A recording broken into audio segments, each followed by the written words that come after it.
ಕಲಬುರಗಿ ಜಿಲ್ಲೆ ಅಫಜಲ್ಪುರ ತಾಲೂಕು ಕೇಂದ್ರದಲ್ಲಿ ಈ ಬಾರಿ ಎನ್ಡಿಎ ಮೈತ್ರಿಕೂಟಕ್ಕೆ 400ಕ್ಕಿಂತ ಹೆಚ್ಚು ಸ್ಥಾನ ಮಾಲಿಕೆಯಾಗುತ್ತಿದ್ದಾರೆ ಹೇಳಿಕೆ.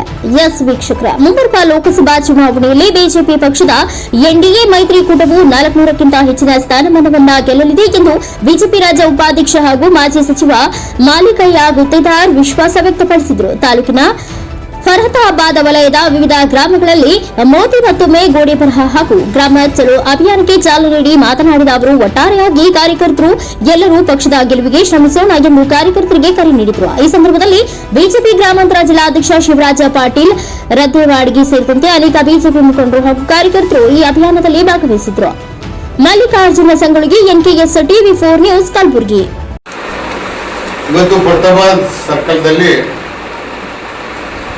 ಜೋಗೂರು, ಹೇರೂರು, ಬಸಪಟ್ಟಣದಲ್ಲಿ ಗೋಡೆ ಬರಹ ಮತ್ತು ಮತ್ತೊಮ್ಮೆ ಮೋದಿ ಸರ್ಕಾರ ಎಂಬ ಕಾರ್ಯಕ್ರಮದಲ್ಲಿ ಭಾಳಷ್ಟು ನಮ್ಮ ಯುವಕರು, ಅಭಿಮಾನಿಗಳು ಗ್ರಾಮ ಚಲೋ ಅಭಿಯಾನ ಯೋಜನೆಯಡಿಯಲ್ಲಿ ನಮ್ಮ ಜಿಲ್ಲಾಧ್ಯಕ್ಷರಾದಂಥ ಶಿವರಾಜ್ ರದ್ದೇವಾಡಿಯವರ ನೇತೃತ್ವದಲ್ಲಿ, ಹಾಗೆ ನಮ್ಮ ಶಿವಕಾಂತ್ ಮಹಾಜನ್ ಅವರು ಮತ್ತು ಎಲ್ಲ ಮುಖಂಡರು, ಶರಣಗೌಡ ಪಾಟೀಲ್, ಎಲ್ಲ ಶಕ್ತಿ ಕೇಂದ್ರದ ಅಧ್ಯಕ್ಷರುಗಳು, ನಮ್ಮ ಶಿಬಿರಮಂಡಿಯವರು, ಅನೇಕ ಮುಖಂಡರು ಸೇರಿ ಗೋಡೆ ಬರೆ ಕಾರ್ಯಕ್ರಮದಲ್ಲಿ ಭಾಗವಹಿಸಿದಾಗ ಜನರ ಉತ್ಸಾಹ ನೋಡಿ ಭಾಳ ಸಂತೋಷ ಆಗ್ತಾಯಿದೆ.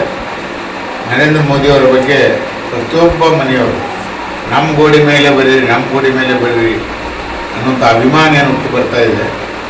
ನಿಜವಾಗಿ ಈ ದೇಶ ಪ್ರೇಮ, ನರೇಂದ್ರ ಮೋದಿ ಮೇಲೆ ಜನ ಇಟ್ಟಂಥ ಒಂದು ಸ್ವಾಭಿಮಾನ ಎದ್ದು ಕಾಣ್ತಾ ಇದೆ.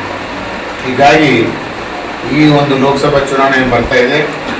ಇಲ್ಲಿಯ ವಾತಾವರಣ, ಜನರ ಉತ್ಸಾಹ, ಜನರ ಸಹಕಾರ ನೋಡಿದಾಗ ಖಂಡಿತವಾಗಿ ಮತ್ತೊಮ್ಮೆ ನರೇಂದ್ರ ಮೋದಿಯವರು ಈ ದೇಶದ ಪ್ರಧಾನಮಂತ್ರಿ ಆಗಲಿಕ್ಕೆ ಜನ ಈಗಾಗಲೇ ಆಶೀರ್ವಾದ ಮಾಡಲಿಕ್ಕೆ ತಯಾರಿದ್ದಾರೆ ಅಂತ ಭಾವನೆ ವ್ಯಕ್ತಪಡ್ತಾ ಇದೆ. ಮತ್ತು ಏನು ಅವ್ರು ಹೇಳಿದರು ನಮ್ಮ ಮೋದಿಯವರು, ಭಾರತೀಯ ಜನತಾ ಪಾರ್ಟಿ 370 ಸ್ಥಾನ ಬರ್ತಾವ, ಎನ್ಡಿಎದು ನಮ್ಮ ಘಟಬಂಧನ ಏನಿದೆ ಅಬ್ಕಿ ಬಾರ್ 400 ಅನ್ನೋಂಥ ಮಾತೇನು ಹೇಳಿದ್ದಾರೆ. ಖಂಡಿತವಾಗಿ ವಾತಾವರಣ ನೋಡಿದ್ರೆ 400 ಮೀರಿ ನಮ್ಮ ಲೋಕಸಭೆ ಗೆಲ್ತಕ್ಕಂಥ ವಾತಾವರಣ ಕಾಣ್ತಾ ಇದೆ. ಇದು ನಿಜವಾಗಿ ಭಾಳ ಒಂದು ಸಂತೋಷದ ವಿಷಯ. ಎಲ್ಲ ಗ್ರಾಮಗಳಲ್ಲಿ ಭಾಳ ಅಭಿಮಾನದ ಒಂದು ಸ್ವಾಗತ ನಮಗೆ ಸಿಗ್ತಾ ಇದೆ. ನಮ್ಮ ಕಾರ್ಯಕರ್ತರಲ್ಲಿ ಉತ್ಸಾಹ ಇದೆ. ವಿಶೇಷ ನಮ್ಮ ಕಾರ್ಯಕರ್ತರು ಜನರ ಜೊತೆಗೆ ಬೆರೆತು ಅವರ ಕಷ್ಟದಲ್ಲಿ ಇರೋದರಿಂದ ಇಂಥ ಒಂದು ಪ್ರೀತಿ, ಪ್ರೇಮ ನಮಗೆ ಸಿಗ್ತಾ ಇದೆ. ನರೇಂದ್ರ ಮೋದಿಯವರ ಒಂದು ಇತಿಹಾಸ ನಿರ್ಮಾಣ ಆಗ್ತಕ್ಕಂಥ ಅಯೋಧ್ಯ ಮಂದಿರ 550 ವರ್ಷದ ಈ ಒಂದು ಇತಿಹಾಸ ಏನು ಇವತ್ತು ಉಚ್ಚ ನ್ಯಾಯಾಲಯದ ತೀರ್ಪಿನ ಮೇರೆಗೆ ಭಾಳ ಶಾಂತಿಯುತವಾಗಿ ಇಡೀ ದೇಶದ ಜನರ ಕಾಂಟ್ರಿಬ್ಯೂಷನ್ ತೊಗೊಂಡು ಇದು ಇಡೀ ದೇಶದ ಸ್ವತ್ತು ಅನ್ನೋಂಥ ರೀತಿಯಲ್ಲಿ ಅಯೋಧ್ಯ ಮಂದಿರವನ್ನು ಭಾಳ ಅಚ್ಚುಕಟ್ಟಾಗಿ 11 ದಿನ ಅನುಷ್ಠಾನವನ್ನು ಮಾಡಿ ಸ್ವತಃ ಅವರು ಪ್ರಾಣ ಪ್ರತಿಷ್ಠೆಯಲ್ಲಿ ಬಾಲರಾಮನ ವಿಗ್ರಹದ ಒಂದು ಕಾರ್ಯಕ್ರಮ ನಡೆಸಿಕೊಟ್ಟಿದ್ದಾರೆ.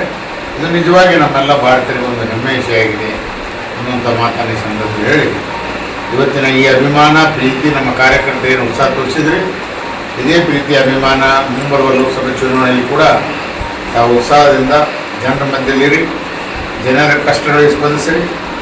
ಜನರ ಏನೇ ಸಮಸ್ಯೆ ಇದ್ದರೂ ಕೂಡ ನಮ್ಮೆಲ್ಲರ ಗಮನಕ್ಕೆ ತಂದರೆ ನಾವು ಅದನ್ನು ಬಗೆಹರಿಸೋದ್ರಲ್ಲಿ